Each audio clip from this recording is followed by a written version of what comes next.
Ninguém se interessava pelas minhas músicas. Nem uma gravadora, nem um cantor, ninguém. Então eu fiz uma coisa que eu nunca planejei. Eu mesmo cantei as minhas músicas. Desde 15 anos eu faço música.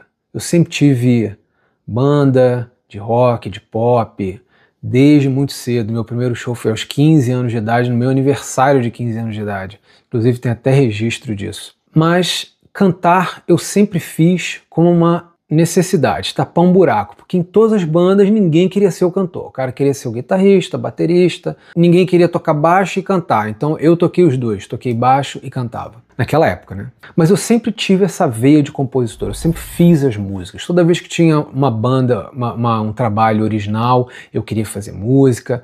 Eu sempre tive essa coisa de achar que esse universo musical é movido pelo trabalho original. Eu sempre tive isso dentro de mim. Eu nunca gostei muito de cantar cover. Até hoje é uma coisa com a qual eu luto. Eu sei que é bom, mas eu não tenho muito prazer em fazer isso. Eu gosto mais de fazer música original. Quando eu migrei, quando eu passei a estudar música brasileira, bossa nova, MPB, essa veia continuou. Eu passei a compor bossa nova, MPB, comecei a estudar muito letra, como se escrevia letra, como se fazia, aprendia com meus ídolos, as melodias também, harmonias principalmente, que é uma coisa que eu gosto muito. Inclusive sou acusado pelos meus amigos de minhas músicas terem muito acorde, mas é assim que eu sou. Então eu fazia essas músicas e mesmo com a timidez que me era peculiar, eu tentava sempre que podia mostrá-las para as pessoas, se alguém conhecesse alguém, fulano trabalha com algum cantor ou com algum estúdio, eu ia lá e tentava mostrar.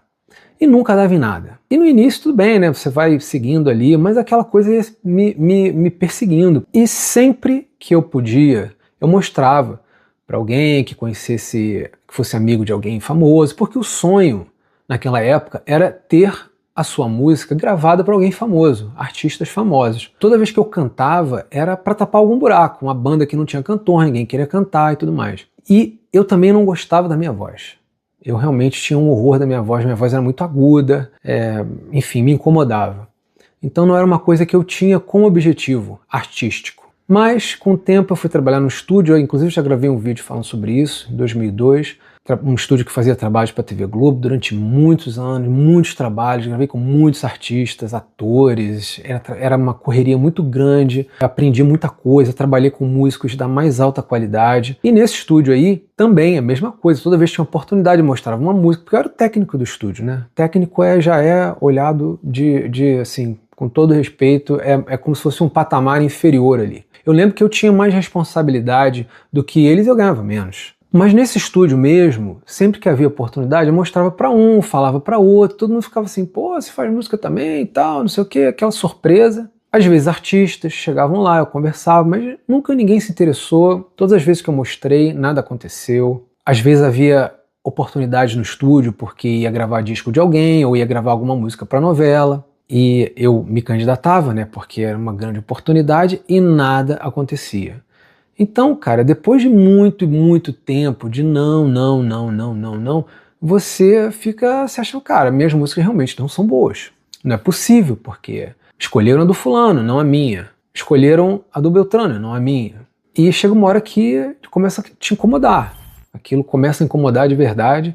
Só que eu acreditava, friamente ouvindo o meu trabalho, eu falei assim, cara, meu trabalho é bom, a minha música é boa, por que as pessoas não se interessam, né? Hoje em dia eu sei que há muito mais envolvido nessa escolha, nessa seleção, do que a qualidade da música em si.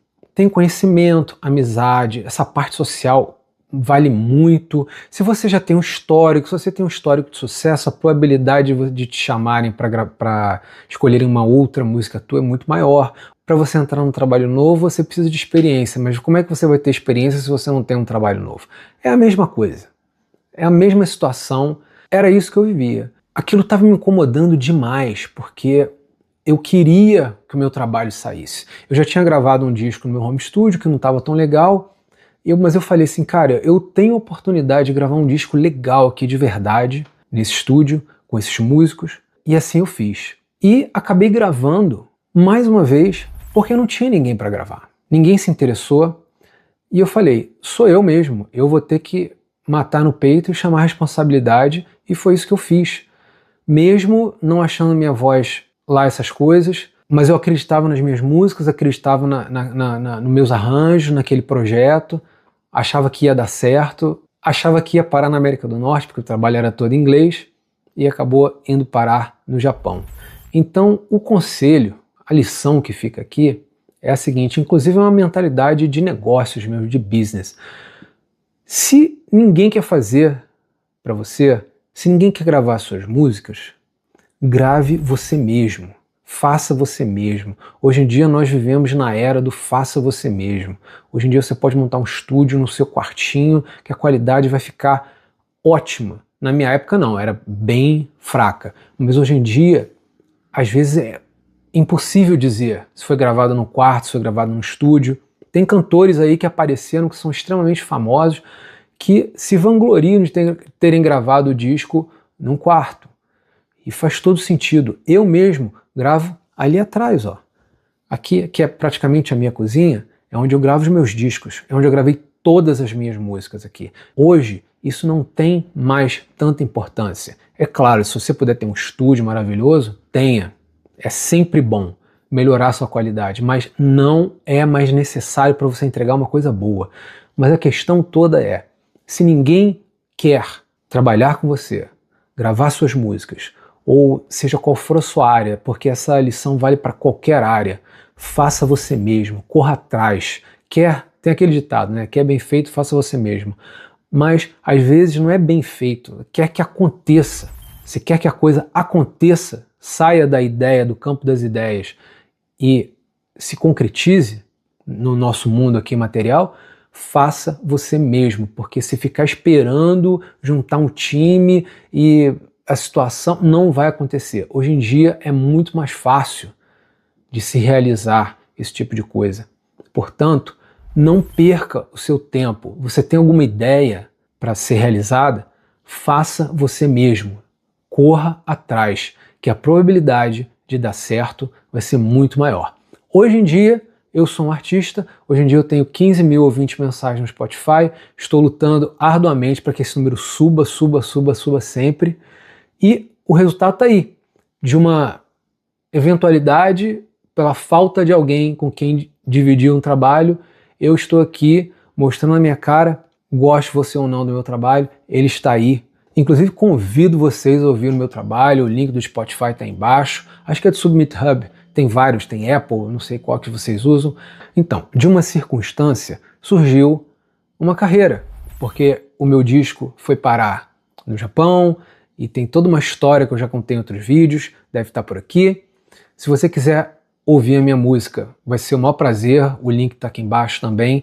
E a lição que fica é essa: quer que a coisa aconteça, faça você mesmo, corra atrás. Essa mentalidade é extremamente importante, não dependa de ninguém para fazer suas coisas, ou dependa cada vez menos das pessoas, seja mais independente.